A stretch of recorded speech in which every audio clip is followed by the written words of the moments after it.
Morning बच्चों। आज हम एक्सरसाइज 7.3 के कुछ और क्वेश्चंस प्रैक्टिस करेंगे।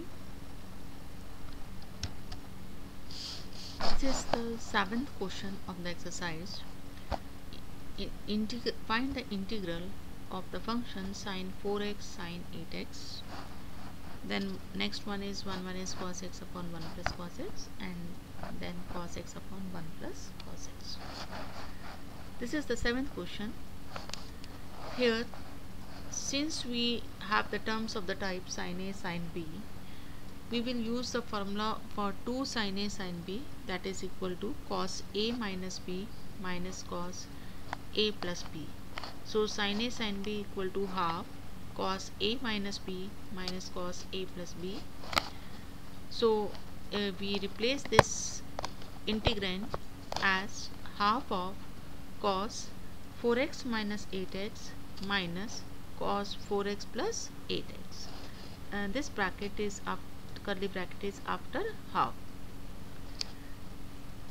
Now half can be taken common and it becomes cos minus 4x, and this becomes cos 12x. Now cos minus theta is cos theta, so it becomes cos 4x, and then integral of cos 4x is sin 4x divided by integral of 4x, that is 4. Similarly here we have integral of cos x is sin x, so the integral of cos 12x will be sin 12x divided by 12. Next question is 1 minus cos x upon 1 plus cos x. Whenever we have terms of this type, 1 minus cos x divided by 1 plus cos x, we will use the formula for cos 2x. So we replace it by 1 minus cos x is equal to 2 sin square x by 2, and 1 plus cos x is 2 cos square x by 2. So it becomes 2 gets cancelled and it becomes 10 square x by 2. And whenever we get the term of this form 10 square x, we change it into sec, because we cannot directly integrate the 10 square x function. So we first convert it into the form sec, and in terms of sec, using the identity 1 plus 10 square x is equal to sec square x. So 10 square x by 2 becomes sec square x by 2 minus 1. Then separate the terms and integrate it. Integral of sec is 10 x by 2, and then x by 2 का differentiation that is half, उससे divide करा, और 1 का integration x. ये जो नीचे half था ये ऊपर जा 2 हो गया, so it becomes 2 10 x by 2 minus x plus c. Next question, cos x divided by 1 plus cos x. अब 1 प्लस cos x किससे रिप्लेस होगा? 2 cos स्क्वायर x बाई 2 से. तो क्योंकि डिनोमिनेटर में x बाई 2 आ रहा है तो हमें न्यूमरेटर में भी x बाई 2 लाना है, तो cos x को रिप्लेस करेंगे cos square x by 2 minus sine square x by 2 से. सेम cos 2x वाली आइडेंटिटी का यूज़ करा, तो एक बार हमने ये आइडेंटिटी लगाई, cos 2x होता है cos square x minus sine square x, तो cos x हो गया cos square x by 2 minus sine square x by 2, और एक बार हमने ये वाली आइडेंटिटी लगाई, इसमें 1 प्लस cos x आ जाएगा हमें. अब टर्म्स को सेपरेटली डिवाइड करेंगे, half can be taken common, and जब डिवाइड करेंगे ये 1 हो गया, और ये हमारे पास टेंजेंट स्क्वायर x बाई 2 बन गया. अब दोबारा से 10 स्क्वायर आ गया, सो 10 स्क्वायर फंक्शन को sec square x by 2 minus 1 लिखेंगे, लेकिन ये बाहर भी माइनस है तो इसलिए ये बन गया minus sec square x by 2 plus 1. ये दोनों सिंप्लीफाई होके 2 minus sec square x by 2 हो गया. अब इसका 2 का इंटीग्रेशन 2x और सेक स्क्वायर x बाई 2 का इंटीग्रेशन टेंजेंट x बाई 2 और डिवाइडेड बाय x बाई 2 का डेरिवेटिव दैट इज हाफ. सो 2 ऊपर मल्टीप्लिकेशन में आ जाएगा, और उसके बाद ये 2 कॉमन लेने के बाद इस 2 से कैंसिल हो गया, so you are left with x minus 10 x by 2 plus c. Next question, sin 4x.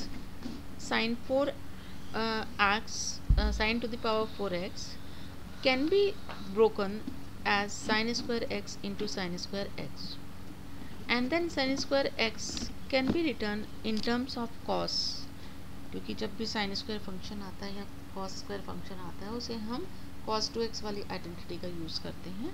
तो यहाँ पे sin स्क्वायर x को लिख सकते हैं 1 minus cos 2x divided by 2, so it becomes 1 minus cos 2x divided by 2 का whole square. So and then open this whole square, you will get 1 plus cos square 2x plus minus 2 cos 2x, a minus b whole square का use किया हमने यहाँ। अब cos 2x में फिर identity लगा दी हमने cos स्क्वायर 2x में, तो ये बन जाएगा 1 plus cos twice of 2x that is 4x by 2 minus 2 cos 2x। Terms को सेपरेट करेंगे and then it becomes 3 by 2 plus half cos 4x minus 2 cos 2x. Then in the next step we will take integration separately. So 3 by 2x plus half, इसका cos का integration हो जाएगा cos 4x का sin 4x, और फिर 4x का differentiation 4 उससे divide हो जाएगा, minus 2 sin 2x divided by 2. So 2 can be taken common, so it becomes 8, and then here the remaining terms. Next question, sin square x divided by 1 plus cos x.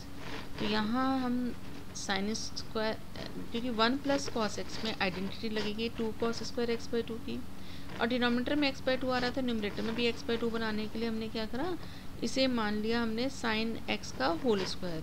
अब उसे sin 2x वाली identity से sin x को हम क्या लिख सकते हैं, 2 sin x by 2 cos x by 2, और इसका whole square then, so it becomes 4 sin square x by 2 cos square x by 2 divided by 2 cos square x by 2. cos square x by 2 cancel हो गया, 2 यहाँ से divide हो गया, और ये रह गया आपके पास 2 sin square x by 2, और 2 sin square x by 2 को हम 1 माइनस cos x लिख सकते हैं cos 2x वाली आइडेंटिटी का यूज़ करके। आपके पास cos 2x नहीं, यहाँ पर क्योंकि sin x by 2 है, sin square x by 2 है, तो इसलिए cos 2x नहीं आएगा, cos x आ जाएगा, so it becomes 1 minus cos x, and then integrate the term separately, 1 का इंटीग्रेशन x, cos x का माइनस cos x का integration minus sin x plus constant of integration. Next question 13, cos 2x minus cos 2a divided by cos x minus cos a। यहाँ पर हम numerator में use कर रहे हैं cos c minus cos d का formula, that is minus 2 sin c plus d by 2 sin c minus d by 2, और denominator में भी सेम फार्मूला अप्लाई करा हमने। Then minus 2 gets cancelled and you are left with sin x plus a sin x minus a divided by sin x plus a by 2 sin x minus a by 2।